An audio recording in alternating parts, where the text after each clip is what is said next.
Hi everyone, today I'll be taking a look at how theatre has been impacted by one of the most controversial and divisive events in UK politics in recent years, Brexit.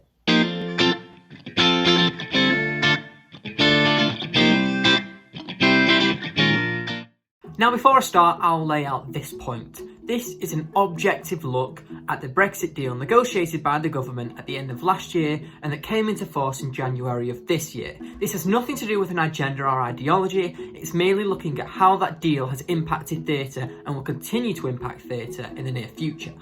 On the 23rd of June 2016, the UK voted to leave the European Union. On the 24th of December 2020, the UK government finally negotiated a deal, and that came into force on the 1st of January 2021. Now, people in the culture sector, as well as everyone else, found that their right to the freedom of movement had been stripped away.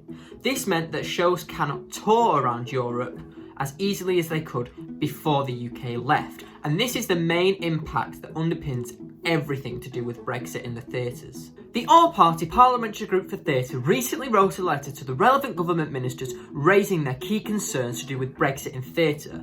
I'll put a link in the description below to the Twitter thread where you can access this letter. They break their concerns down into several points, which I'll go through now. The first point that they raise is how the restriction on movement limits the UK's ability to extend its culture across Europe. They also note how the culture sector has grown £390 million per year and brings in an average of £10.8 billion to the UK economy. Now, the major underlying problem with this Brexit deal is this restriction on the freedom of movement, which I've mentioned earlier. EU member states have their own individual work permits and visas, making it increasingly harder for companies to tour their shows. This is because of the bureaucracy that comes along with it, as well as the cost of obtaining these visas and permits. Recently, the National Theatre announced that it would not be able to tour its production of The Curious Incident of the Dog in the Nighttime, simply due to the costs. Now, this also works the other way around, and I don't think we'll be seeing any European shows touring the UK in the near future. Now, the parliamentary group did try and offer a solution here. They suggested that the government works on a reciprocal bilateral agreement with the European Union, whereby performers can work and tour visa-free, both in the UK and the EU, for a short-term basis of up to 90 days. Another big issue that the group raises is the movement of goods around the EU.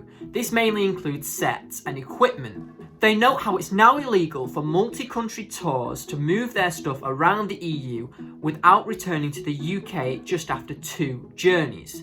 This adds yet another barrier to touring shows. The group suggests that the government should work on another bilateral reciprocal agreement with the European Union, whereby goods can move around both the EU and UK on the basis that they won't be sold. Now, I should point out there is already a temporary agreement with the UK and EU that these goods won't be sold. This comes in the format of ATA Carnets. Now, these Carnets are sort of passports for goods. They sort of set out that the goods will return to their original country once they've moved about a bit. The only issue is there is so much uncertainty with these passports or Carnets. The main concern with these goods passports or Carnets is the cost. A UK orchestra has found that it will cost around £8,500 to obtain these passports for one tour of the EU, and that would eat into a show's budget. Not only is there a financial burden with these goods passports, but the movement between Northern Ireland and mainland Britain has caused some confusion. The deal negotiated using these temporary goods passports or Carnets doesn't even mention Northern Ireland.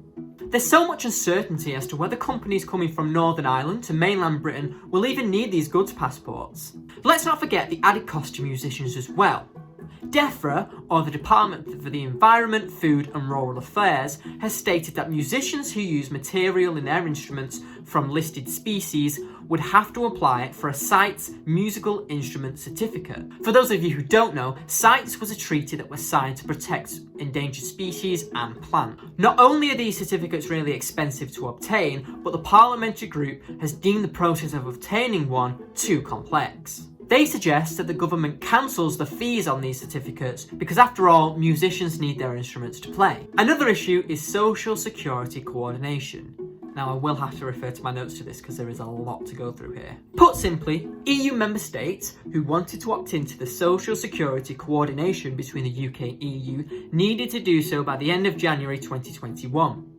The issue around this is that performers working in EU member states that didn't opt into this coordination face being charged twice for social security contributions. The group's solution to this is having the government give some clarity over which countries have opted in, how much people have to pay, etc, etc. They also say that there should be a rule where HMRC rebate the performers or companies who have been charged twice if they performed in a country that hasn't opted into this coordination. The final thing that the letter raises is the idea of funding. It's without doubt that because shows have found it increasingly more difficult to perform in the EU, companies and performers have lost out on work and therefore money. The group are calling on the government to increase financial support for the sector to help alleviate the extra costs as well as the loss of work. The thing is, the government did do this for the fishing industry. They gave fisheries £100 million to compensate for the loss of quotas. Now, the fishing industry brings in about £1.4 billion per year to the UK economy. Compare that to the £10.8 billion that the culture sector brings in, and it would only seem right that there should be some sort of financial aid for the culture sector. Now, this isn't supposed to be some sort of argument about who has more value and who brings in more to the UK economy each year, but it would only seem fair because so many sectors are losing work in Europe. What do you guys think? Let me know in the comments below. Please keep it civil. If you've liked this video and want to know more about drama, theatre and performance, be sure to like, comment and subscribe. See you soon!